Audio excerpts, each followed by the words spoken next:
we now discuss the solution of a problem from the section analysis. The problem is, which of the following statements are true?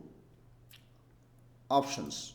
First option, the series sigma n is equal to 1 to infinity minus 1 to the power of n by root n is convergent. Option 2, the series sigma n is equal to 1 to infinity minus 1 to the power of n by root n plus n is absolutely convergent. Option 3, the series sigma n is equal to 1 to infinity 1 plus minus 1 to the power of n in brackets into root n plus log n, that is the numerator, by the denominator n power 3 by 2 is convergent. Option 4, the series sigma n is equal to 1 to infinity minus 1 to the power of n into root n plus 1, that's the numerator, by the denominator n power 3 by 2 is convergent. We will now discuss the solution of this problem. Let us consider the statement given under the option 1. Now, we see that the given series is an alternating series of the type sigma n is equal to 1 to infinity minus 1 to the power of n into un, where un is 1 by root n. And to discuss the convergence of alternating series, we think of Leibniz test for convergence of alternating series.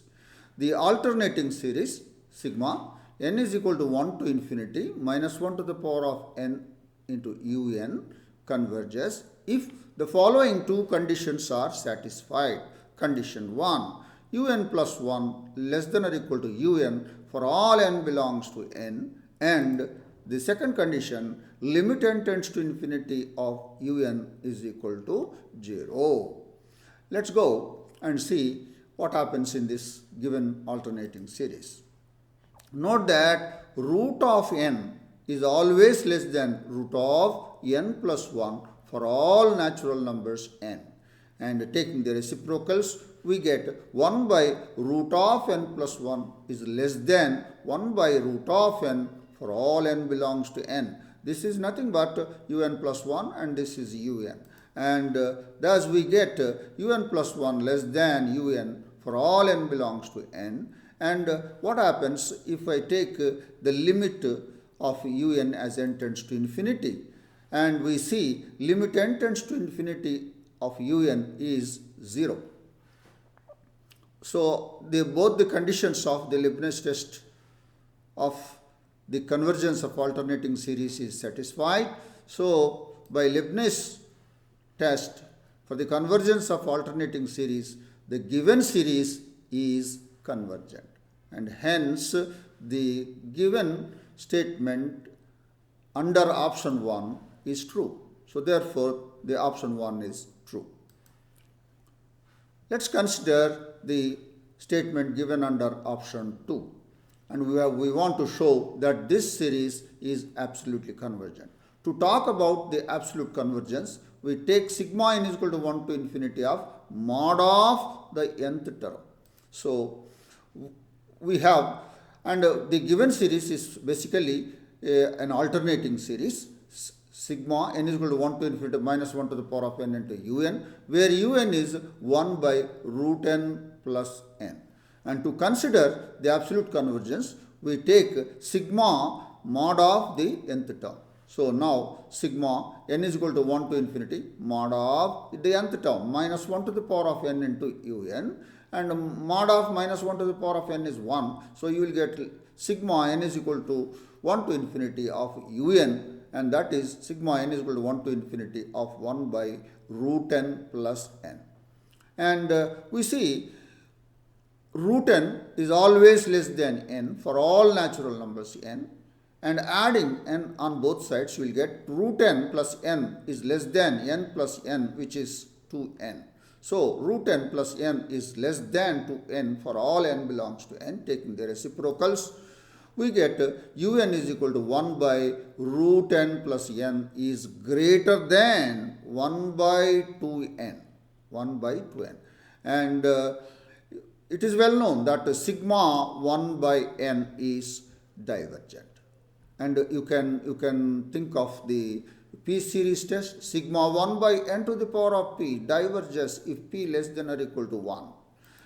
And since sigma n is equal to 1 to infinity, 1 by n is divergent, and we apply the comparison test, and hence we get sigma un is also divergent. So sigma n is equal to 1 to infinity un is divergent by comparison test. So the given series is not absolutely convergent. Therefore, the option 2 is not true.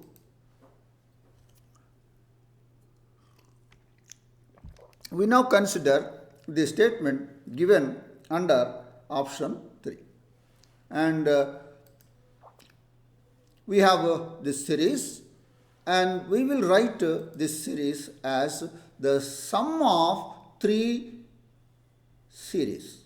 And the first series is sigma n is equal to 1 to infinity root n by n to the power of 3 by 2 plus sigma n is equal to 1 to infinity minus 1 to the power of n root n by n to the power of 3 by 2 plus sigma n is equal to 1 to infinity log n by n to the power of 3 by 2. First, we will consider the first series. And this will be sigma n is equal to 1 to infinity and root n cancels, and we will get 1 by n. And sigma n is equal to 1 to infinity 1 by n is divergent, which we know. And because this is divergent, the whole series is not convergent. Why? The given series will be convergent if all the 3 series is convergent, but one of them is divergent, and hence the given series is not convergent. And we see this, and note that sigma n is equal to 1 to infinity 1 by n is divergent. Therefore, the given series is not convergent, and the statement given under option 3 is not true. Let us take the last option. So this is the given series, and we want to show it is convergent. And this series we have written as the sum of 2 series. The first series is sigma n is equal to 1 to infinity minus 1 to the power of n root n by n to the power of 3 by 2 plus sigma n is equal to 1 to infinity 1 by n to the power of 3 by 2. And let us see the first one, that is sigma n is equal to 1 to infinity minus 1 to the power of n by n after cancellation plus the second series sigma n is equal to 1 to infinity 1 by n to the power of 3 by 2. But this first series is convergent, and this is an alternating series, and which will be convergent using Leibniz test. And this is convergent using the P series test, because sigma 1 by n to the power of p is convergent if p greater than 1. So, and here p is 3 by 2 greater than 1, therefore this series is convergent. So, both the series are convergent, and hence the given series is convergent. Note that the first series is convergent by Leibniz test. And the second series, that is sigma n is equal to 1 to infinity 1 by n to the power of 3 by 2 is convergent, and use P series test, and where P series test says sigma n is equal to 1 to infinity 1 by n to the power of p converges if p greater than 1 and diverges if p less than or equal to 1, and hence the second series is convergent. And thus both the series are convergent, and hence the given series is convergent.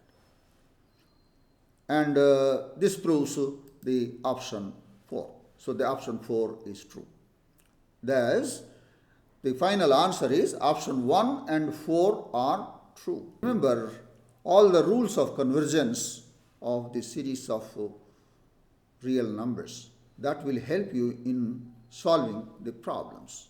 I wish you all the best. Thank you.